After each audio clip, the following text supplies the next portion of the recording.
Esselstyn. I'm Ann Esselstyn. And it is almost Thanksgiving. And mashed potato day. Woohoo! Yes, and my mom is the master of mashed potatoes. Oh my gosh, I don't have the right page yet. But she is going to take it away. So, I've got about 6. Yukon Gold are the best mashed potatoes because the skin is thin. Pardon me, I found the page. If you're with us, it's on page 138 in the Prevent and Reverse Heart Disease Cookbook. Does that say mashed potatoes? Oh, yeah. It says good garlicky mashed potatoes. Good. And I am going to cut these potatoes in small pieces. And the reason is that Jane, would you help, please? Yeah. Because it gets it to cook faster. And the coolest thing about boiling mashed potatoes is that I dropped one, is you've got to start them not in boiling water. Because if you start them in boiling water, they cook from the outside.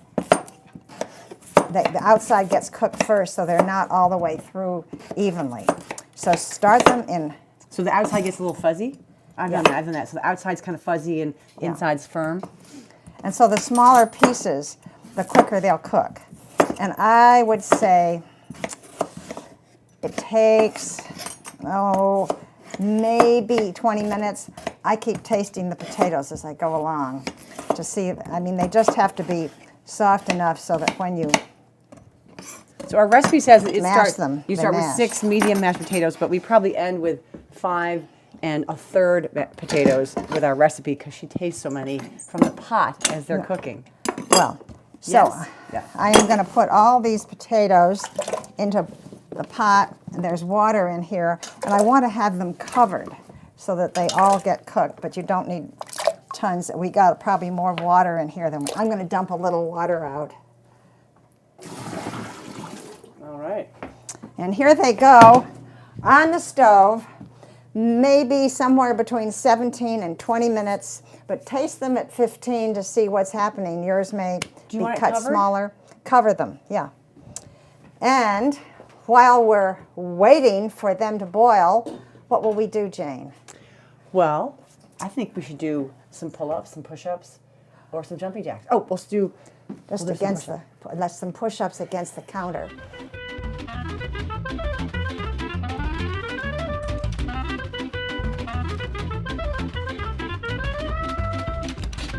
They're in this nice pasta pot, so I can just... Over here where you can't see, I'm draining them, and then I am going to put them into my big bowl. Jane has a nice glass bowl. There they go. And then comes the fun. But this is the problem, Jane. Yes. I like to get leverage, so when I mash from here, I don't get the nice leverage I like. So it's really good. Thank you. The purple stool. Go and go. And now you see I can really mash these potatoes nicely. And all right, while she's mashing her potatoes. Jane, while you're mashing, would you get a couple of cloves of garlic? And I have a garlic press. When I put them in, I like to have them in the press. How many cloves do you like? 1 or 2, depending on your taste. And if you put it in hot, it kind of is nice. Yeah, it cooks now, all in. I am going to add some almond milk. This is the 365 unsweetened almond, or you can use the Pacific, or soy milk would be great. Oh, there's a new kind of is it almond milk? It's the oat almond. milk. It's called Oatly, and it's only the white container. But that, again, I think oats are a little sweet, so I think oat milk is not always the best choice. Yeah, I think it makes it taste a little bit vanilla-y. It tastes a little sweet. All right, I put 2 in and they were regular size. Do you want more or are you good? 2 is good. Say those are for something else. Okay. All right, this looking pretty nice, but now comes... Stand up. You look... What? Wait. Well, I'm afraid I'm too tall when I'm on the top of the stool. But now comes the trick, and that is per potato, I'm going to put in 1 tablespoon of nutritional yeast. So I have 6 potatoes here. So I am going to She put... tasted a lot of them. No, I only tasted one. And now I've lost how many. But I think that's 6. If it's too much, it's fine. Now, the thing about nutritional yeast is that it kind of makes the potatoes dry. Jane, we need pepper. Black pepper. Black pepper. 3, 5, ho, fum. And again, pepper is a little I love my pepper individual, grinder. but so I'm going to add more. Yeah, they're black peppers. At one point, I put in multicolored peppers in here, the like pink and white and stuff. But these are black. We've ground through all. And you this. know, if you feel that you've gotten your potatoes too wet, you'll be surprised. They sort of stiffen up. So you can, and if they do stiffen up, just add any liquid, anything. Sometimes, if I don't have an alternative milk, I just use the potato water. Jane's always a little horrified. How much do you want? How much do you want? And the potato water, just for some reason. I put in half a teaspoon, or. So that's going to be about, I don't know, we'll think 4 or 5 grinds. Okay. And there, also in the recipe, we have a 1 teaspoon of dried rosemary. So I'm going to find that. Oh, another a really important trick. Don't try and make your mashed potatoes in a blender, because it turns to glue. So you really need to do this. And if you don't have a masher like I do, you could use a fork. I mean, you could use your hands. I've never tried my hands. No, the ricer. People have those. Oh, yeah. The people love the potato ricers. I've tried it. But I just like the simplicity of this. All right, 1 teaspoon of crushed rosemary. And I like your crushed rosemary. Then you don't get the big twigs in your teeth. So here we are with our mashed potatoes. And, there is nothing as good as these mashed potatoes with our mushroom gravy. And we did do a... Yeah, I think we have a video on that. We'll maybe post a link to that so you can pair them up, because tasting these alone sometimes, I'm like, these are a little... And Mom says, Jane, stop. We always have this with... And cranberry.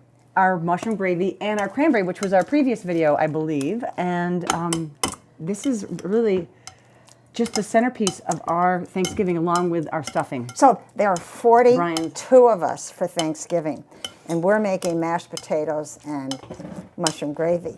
And I'm sort of tempted. I think maybe would these last till Thanksgiving? I could sort of maybe add these to, because we're going to need an awful lot. You're going to eat them all. We're going to need a lot. We're going to eat them all. Of mashed potatoes. Okay, here. Okay. Well, hope you have. Oh, I just put a big pepper thing there. Is that right? Well, I hope you have wonderful mashed potatoes. I love mashed potatoes. At your Thanksgiving table as well. I forgot, Jane, one thing.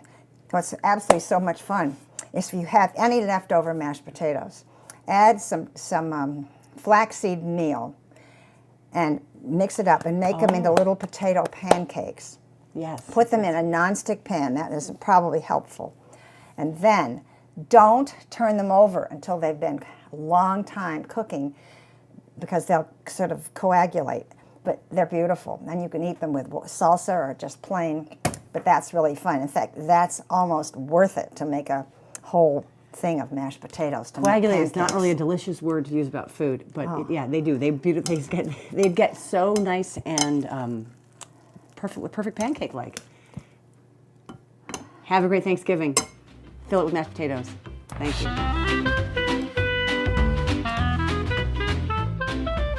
Hi, I'm Jane Esselstyn. And I'm Ann Esselstyn. And she's the mommy in the Mommy's Mushroom Gravy recipe we're doing today in honor of Thanksgiving approaching. It is called Mommy's Mushroom Gravy 2.0. It's 2.0 because the first time I used this recipe in Plant Strong with my brother Rip, we loved it. But when we were making it for heart disease patients, we really wanted to make the sodium level be as low as possible, but still have this great flavor and carry that sort of umami, yummy, mommy mushroom gravy flavor. So we absolutely halved the tamari, and we have the miso. And it's delicious. And the great thing is, you can, when you buy miso, buy the lowest sodium one you can find. And there's one out there that is absolutely so excellent, and I've forgotten the name of it.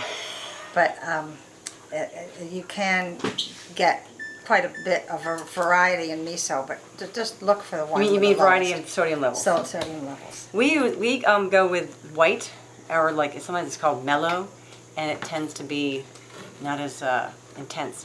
And I don't know about the sodium level. I'm not gonna. It's 210. There you go. Okay. Well, the way to start Mommy's mushroom gravy is by sautéing an onion, and we've done that a million times with you. So we're just gonna. You want to throw it on there? Great. And we can use this. Sauté the onion, and with the onion, we're gonna have some garlic, and there's a couple cloves. And what's so cool about this recipe is that you have a ton of mushrooms when you begin it, and you think, oh gosh, this is so filled with mushrooms. This is not gonna cook down to be gravy.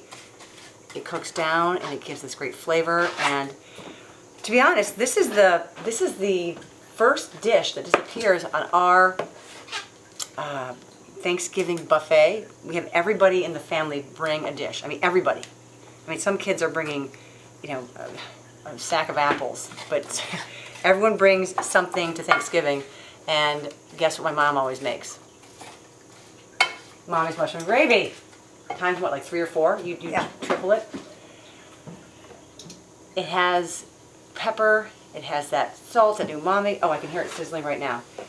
So let's get the mushrooms in and get it cooked down. This will take a few minutes, so we might just speed it up for you for a second here. All right, back in a flash. Okay, that's cooking down kind of nicely. I'm going to add 1 cup of broth to the vegetables and have them cook. And my mom's going to make a little bit of the mixture here. Here, you can add a cup here to your bowl. For the potent flavor. With 1 cup of meat, 1 cup of broth. And then some miso. Whoops. Splash. Mix that in.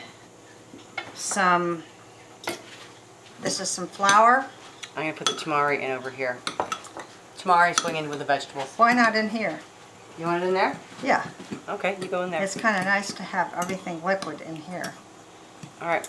And the thing about it is that it's good to get to, if you don't do this first with the flour and the liquid, then the flour can get lumpy when you stick it in the gravy. And you want nice, smooth gravy. Only half the time I remember to do that, and I somehow muscle my way through the clumps that I get out there. There are a lot of clumps in this one. Well, I think that's the miso clumps. Oh.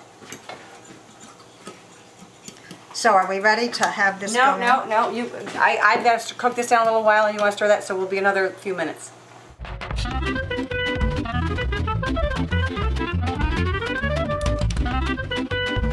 Okay, the mushrooms are now ready to have the miso and tamari mixture.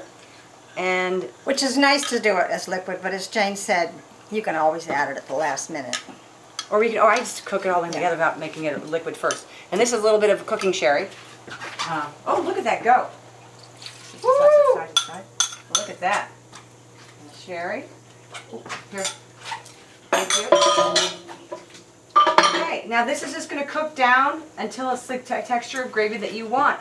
It thickens up sort of as long as you want to leave it cooking. A little bit of sherry, Marseille, something like that, adds just a special flavor. All the alcohol cooks off.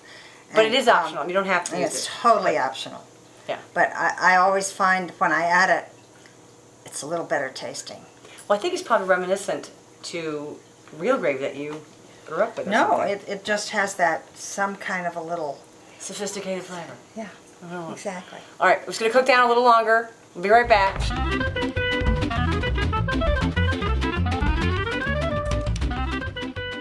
This is looking so good now. Love adding the crazy black pepper. Fee-fi faux fum. You get enough in there? I can never tell. All right, this is looking like gravy. This is looking like gravy. Woo! Oh, It's so delicious. so delicious. And let's go low. You got it? Ooh, hot. Okay, this This is ambrosia. yeah. It's wonderful on anything. on baked potatoes, on spinach, Mashed potatoes mashed potatoes. with stuffing, with sweet potato. Picture there Oh, yes. makes me drool every time I see it. No, we truly do eat this with like roasted new potatoes, mashed potatoes, whole potatoes. When we have We went to a conference one time, do you remember? And they had a big, huge bin of this on top of little baked potatoes, and it was just such a hit. It is such a hit, and again, it's the first thing on our Thanksgiving buffet to be just gone, empty. Okay, so it's a little too hot to taste right now, but we're going to eat every single drop of this, I guarantee. All right, so go make your mommy's mushroom gravy. Good luck with it. Bye. Bye.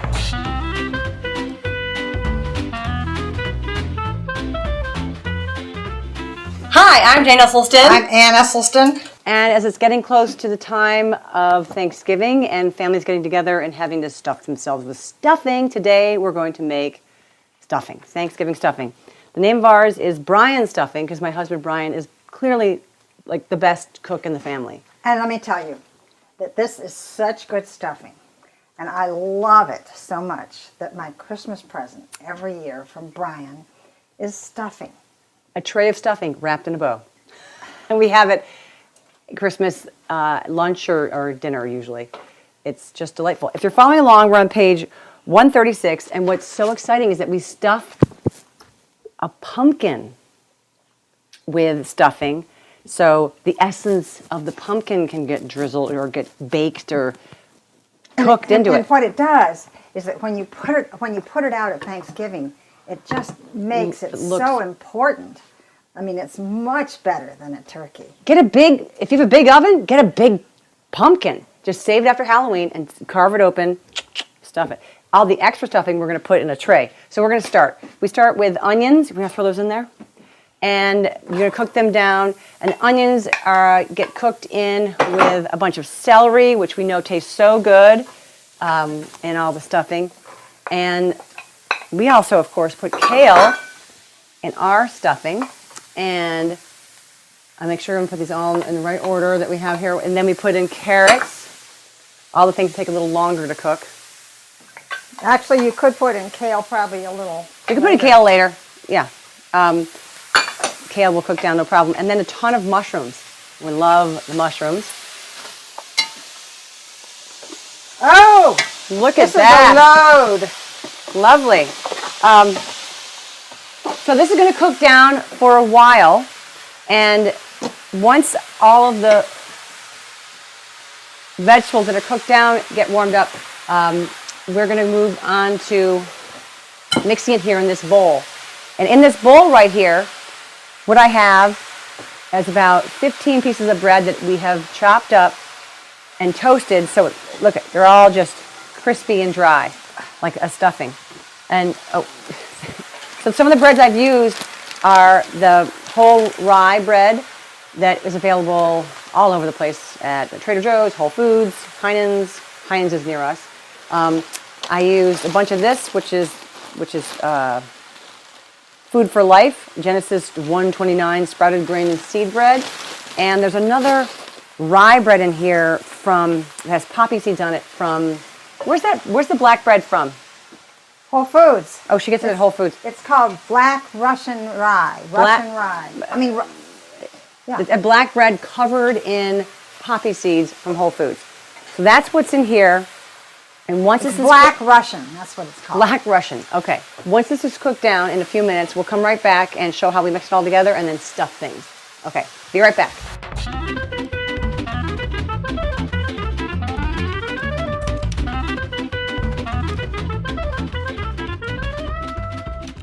It's ready to mix everything up now. Look at that. It kind of went down in about half, would you say? Yeah, it shrinks down so much because there's so much water in it.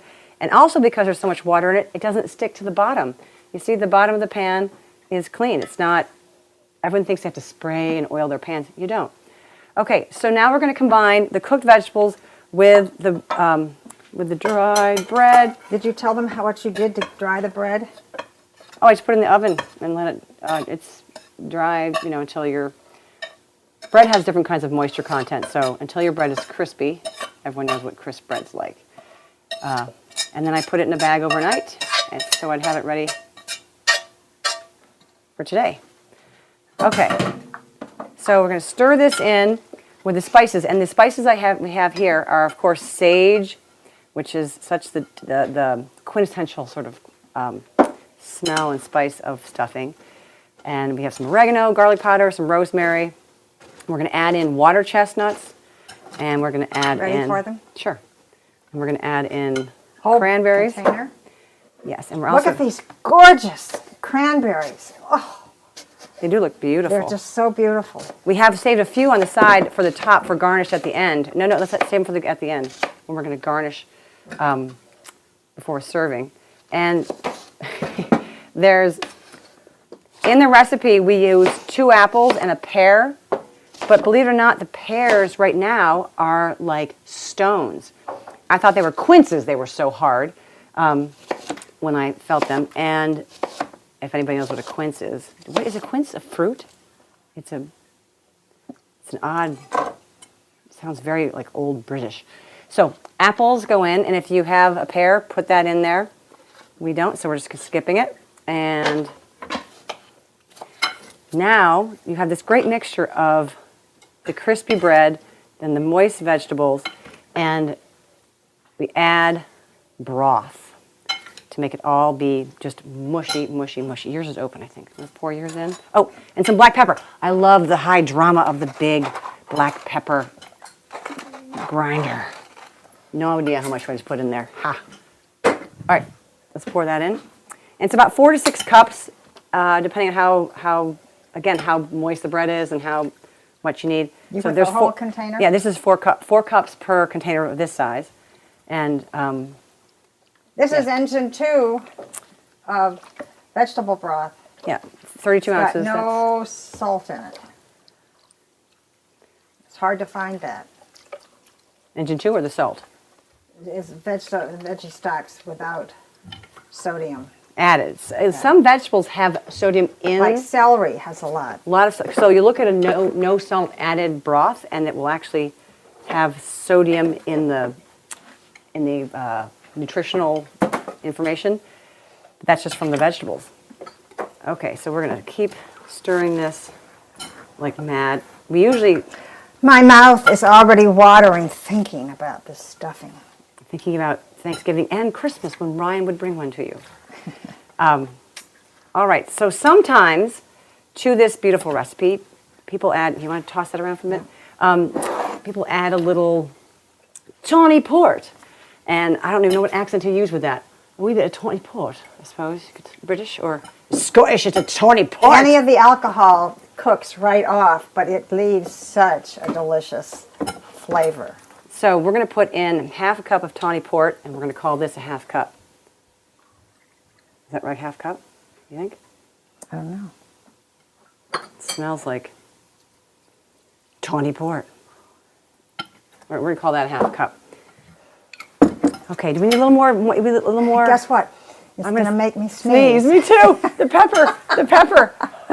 I have an itchy nose too. I was going to step away. I was just going to sneeze right into the... They say those of us who were born and run around barefoot and had lots of family members sneezing on us, we have a stronger immune system. Maybe that's why I have a strong immune system. She sneezes on all of our food. No, I don't. Really? Are you going to put more? I'll leave it, just because I think it needs to be a little squishier. We can ask Brian. He's the pro. He's here today. Brian, will you assess how moist this is? Is this how moist you like it when you make it? Yeah, it's always going to dry out. So It's always going to dry out. So does that look like it's good enough? I mean, it says 4 to 6 cups, so we're going to use you're the pro. What do you think? we want it to be kind of mushy. This is mushy enough? I guess, according to Brian, I would go to the 6 cups. Okay, so we're going to go a little more to about half of this. No. Stop. Dry stuffing is awful. Stop. Okay. Okay, this is looking very nice and moist. So let's put some of that. Let's fill our pumpkin. Whew. So cool.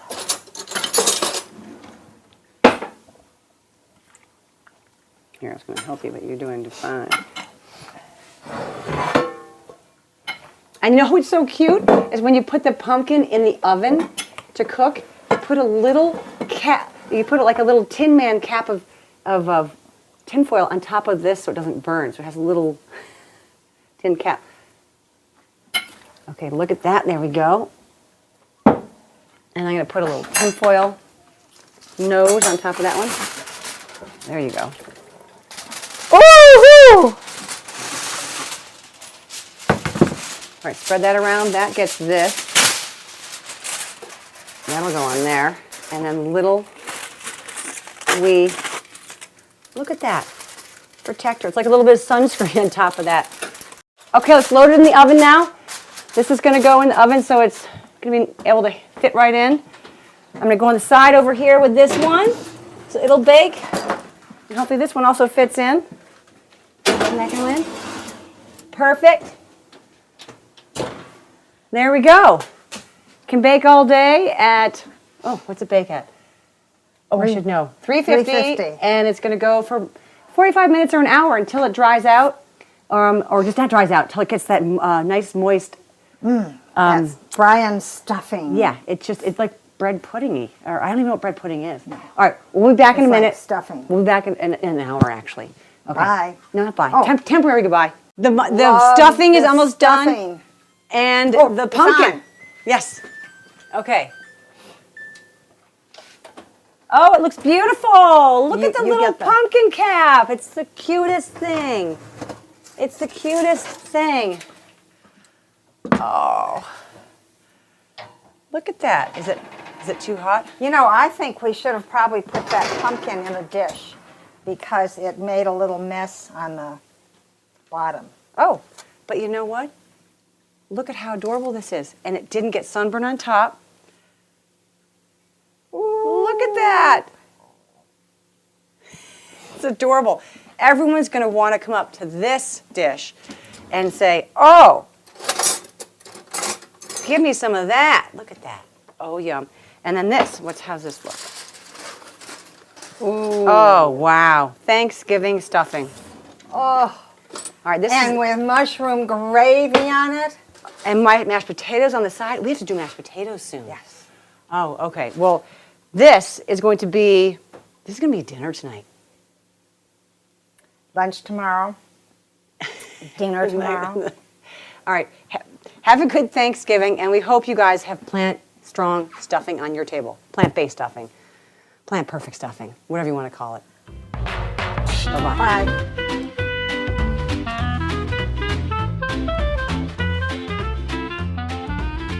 Hi, I'm Jane. I'm Ann. And we're continuing with the Prevent and Reverse Heart Disease Cookbook.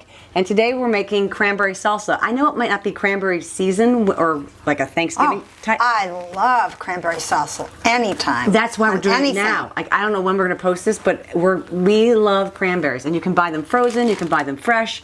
And this recipe works every time. I came upon it at a Christmas party that an Australian friend of mine was hosting, and I thought how funny that this person who lives where cranberries don't grow down under has this wonderful recipe. Anyway, it's in our Prevent and Reverse Heart Disease Cookbook, and it's on page 121. You're following along, and it is 12 ounces. Put this on just plain rice. If your rice is feeling bare, it's wonderful on rice and beans. If you have, Jane even like does a the sap- potato bar. It's a little. Scallions go into this. We have to have half. I have to do half of a half a jalapeno pepper, and it sounds like it makes it hot, and it doesn't. It kind of it balances out the tart and the sweet and the maple syrup. And I need the maple syrup. Lime press, because it takes 1 lime's juice, and I love my lime citrus press. You like a reamer, I like the press. And this just gets it all in there. Do you have half of that ready to go? Oh, you do. Awesome. Let me move the maple syrup thing. Here, you like to lick maple syrup bowls. Throw that in. Thank you. And then we're just going to whisk this up. This also calls for cilantro if you know you're not going to offend any people who would have loved your cranberry salsa with flavor of cilantro. I prefer this coarsely chopped. And But even if you blow it and don't cook it, don't do it coarsely, it's still delicious. Oh, it's like a relish then. Cranberry relish. And so when it's frozen, it looks that pinkish color, and it tastes like some sort of raspberry or sorbet. I like to taste it just right out of the All right, so this is kind of, I guess It's a little coarse. It's a little coarse. I'll do it 2 more times, but I really, Even really like that, it would love. be good. Yeah.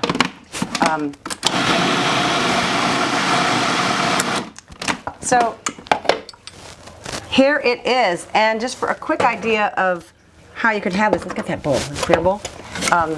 How you could serve this is have it with some crispy pita chips. We just did a post about crispy pita chips, and One of the things that this we is how do, I discovered it at the party. every Christmas we have a Christmas carol party at our house for all our neighborhood, and Jane and I make our wonderful, what do they call, pepper ridge sandwiches.